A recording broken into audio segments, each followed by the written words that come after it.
नमस्कार दोस्तों। कांग्रेस के पूर्व राष्ट्रीय अध्यक्ष श्री राहुल गांधी जी ने 4 जनवरी 2024 को भारत जोड़ो न्याय यात्रा प्रारंभ की।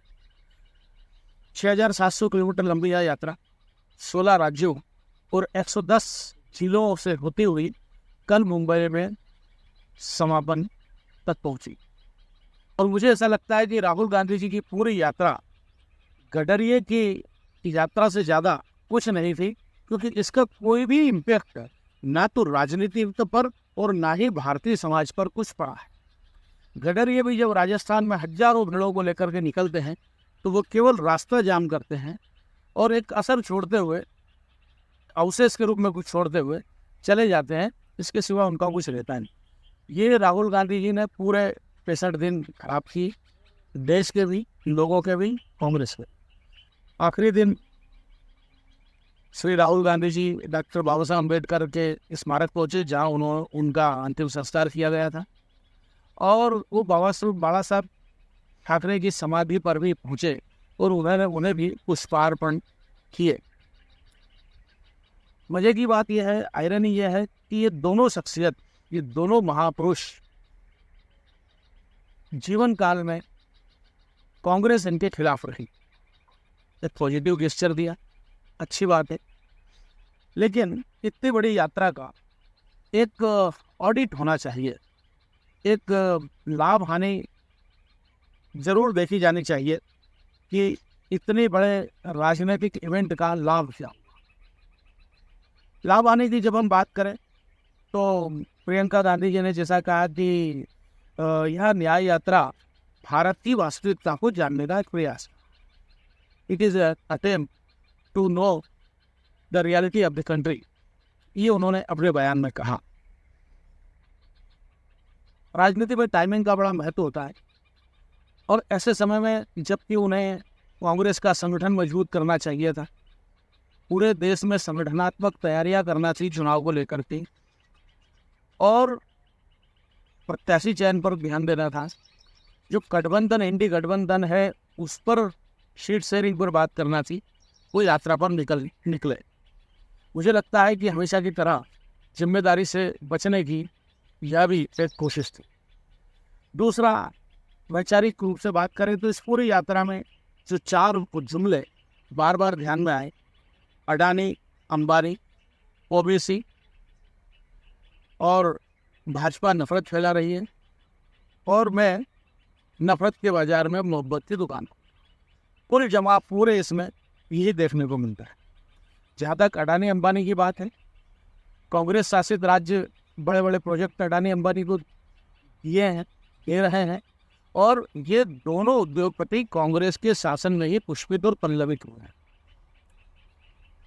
उद्योगपति किसी भी राष्ट्र की ताकत होता है, शक्ति होता है, लेकिन ये शत्रुओं की भांति उनके पीछे लगे रहे। यह आज का विषय नहीं। विषय दूसरा है कि ओबीसी की बात करें, क्योंकि वो लंबे समय तक इस यात्रा में लगभग हर जगह उन्होंने ओबीसी जातिगत जनगणना इसको बार बार कहा है। लेकिन ओबीसी के विषय में भी मैं कहना चाहूँगा कि कांग्रेस ने सबसे ज़्यादा नुकसान यदि किसी का किया है तो ओबीसी का किया है। बाबा साहब अम्बेडकर संविधान बनाते समय चाहते थे कि जो शेड्यूल कास्ट और शेड्यूल ट्राइब्स है, इसको छोड़ करके जो बीच की जातियाँ हैं, जो सवर्ण नहीं है, जो जैसे हम आज ओबीसी कहते हैं, इन ओबीसी जातियों के भी एक गणना होना चाहिए और इनके लिए भी कुछ सुविधाएं होना चाहिए। डॉक्टर बाबा साहब अम्बेडकर की बात नहीं मानी गई, उन्होंने कांग्रेस छोड़ दी, सरकार छोड़ दी, इस्तीफा दे दिया। फिर दबाव में नेहरू ने काका कालेलकर की अध्यक्षता में एक समिति बनाई। काका कालेलकर, जैसे कालेलकर समिति कहा जाता है, उसने अपनी रिपोर्ट दी। वो रिपोर्ट धूल खाती रही, उसका कभी कोई कुछ नहीं हुआ, और ओबीसी के लिए यदि कोई कांग्रेस कर सकती थी तो नहीं की। उसके बाद बीच में जनता पार्टी की सरकार आई और फिर से एक कमीशन बना, और वो कमीशन का नाम था मंडल कमीशन। इन्होंने नहीं बनाया, लेकिन जनता पार्टी, मंडल कमीशन ने अपनी रिपोर्ट दी। बीच में राजीव गांधी की सरकार बनी और कांग्रेसी सरकार रही, मनमोहन सिंह की सरकार रही, लेकिन उस मंडल कमीशन पर कोई निर्णय कांग्रेस की सरकारों ने नहीं। इसलिए ओबीसी की बात करना, जहाँ एक तरफ प्रधानमंत्री श्री नरेंद्र मोदी 3 ट्रिलियन इकोनॉमी की बात कर रहे हैं। राहुल गांधी जी अतीत में देख रहे हैं और जातिगत जनगणना की बात कर रहे हैं, देश को पीछे ले जाने का काम। लेकिन वो अपील कहीं रही नहीं। जहाँ तक यह जुमला कि भाजपा नफरत फैला रही है, तो मैं ये उनसे पूछना चाहता हूँ कि उनकी जो सहयोगी पार्टी मुस्लिम लीग है, वो क्या प्रेम फैला रही है? केरल में मुस्लिम लीग क्या कर रही है और उनकी सहयोगी पार्टियां क्या कर रही हैं? तो खुल करके ये सब बेकार की बात।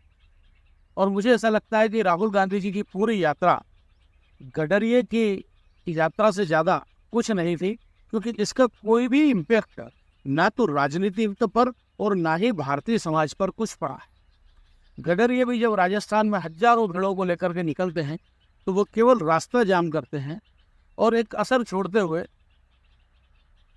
अवशेष के रूप में कुछ छोड़ते हुए चले जाते हैं। इसके सिवा उनका कुछ रहता नहीं। ये राहुल गांधी जी ने पूरे 65 दिन खराब किए, देश के भी, लोगों के भी, कांग्रेस के भी। ऑडिट कांग्रेस को इसका करना चाहिए, क्योंकि इसका बहुत बड़ा नुकसान कांग्रेस को इन चुनाव में होने वाला है। दूसरी बात यह है कि और क्या हासिल हुआ, तो हम देखते हैं कि इस यात्रा के दौरान श्री अशोक चौहान जो महाराष्ट्र के मुख्यमंत्री थे, वो कांग्रेस छोड़ गए। वासवराज पाटिल कांग्रेस छोड़ गए। सुरेश पचौरी कांग्रेस छोड़ गए। मुरली देवड़ा कांग्रेस छोड़ गए। ऐसे अनेक बड़े नेता कांग्रेस छोड़ के चले गए। हजारों की संख्या में बड़े बड़े नेता कांग्रेस छोड़ करके भारतीय जनता पार्टी में शामिल हैं। यानी इसका यदि ऑडिट हो तो कांग्रेस को खत्म करने और कांग्रेस को का ह्रास करने में बहुत बड़ी सहयोगी है यात्रा है। फिर और कुछ लाभ हो सकता था कि निकलने से इंडी गठबंधन यदि मजबूत होता तो भी कोई उपलब्धि होती। लेकिन इंडी गठबंधन को भी यदि हम देखें तो हम पाते हैं कि मणिपुर से निकले और बंगाल में प्रवेश हुआ, उसके पहले ही टीएमसी ने नाता तोड़ लिया और इवन यात्रा पर बंगाल में हमला भी हुआ और बहुत सारी नकारात्मक बातें टीएमसी ने की। वहाँ एक भी सीट कांग्रेस को। उसके बाद जब वो और आगे बढ़े, बिहार की तरफ आए, तो नीतीश कुमार इंडी गठबंधन छोड़ गए। फिर और आगे बढ़े तो उत्तर प्रदेश में आरएलडी इंडी गठबंधन को छोड़ दिया। तमाम जहाँ जहाँ गए गठबंधन टूटता रहा। यानी राजनीति के इतिहास में सबसे फेल्यूर, सबसे असफल, सबसे ज़्यादा फलहीन कोई यात्रा रही है तो राहुल गांधी जी की यह भारत जोड़ो न्याय यात्रा है, तथा कथित भारत जोड़ो न्याय यात्रा। और अब अगर न्याय की बात करें तो मैं पूछना चाहता हूं कांग्रेस से और स्वयं राहुल गांधी जी से ही कि क्या उन्होंने स्वयं सुभाष चंद्र बोस के साथ न्याय किया? कांग्रेस ने क्या बाबा साहब अम्बेडकर के साथ न्याय किया? क्या सरदार पटेल के साथ न्याय किया?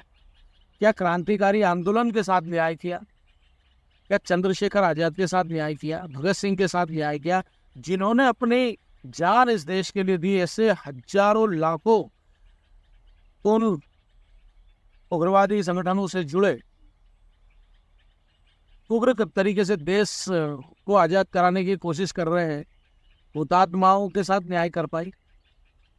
और भी यदि आगे बढ़ें तो क्या पाकिस्तान में रह गए हिंदुओं के साथ न्याय कर पाई? नेहरू लिया का समझौते के साथ न्याय को हो पाया? क्या 62 में चीन के हाथों वो जो करारी पराजय और कश्मीर का एक बड़ा हिस्सा चीन के पास चला गया, क्या उसके साथ न्याय कर पाए? धारा 370 लगाकर क्या हम कश्मीर के साथ न्याय कर पाए? देश में व्यापक गरीबी, बेरोजगारी, ये तो सब 70 सालों में कांग्रेस के ज़माने में ही हुई है। क्या हम इनसे न्याय कर पाए? देश की बढ़ती हुई ये विकराल समस्याएं, इस पर कभी कांग्रेस ने न्याय किया? राम मंदिर के साथ कांग्रेस ने न्याय किया? ऐसे तमाम मुद्दे जहां न्याय की जरूरत थी वहां तो न्याय किया नहीं। अपने नेताओं के साथ न्याय नहीं किया।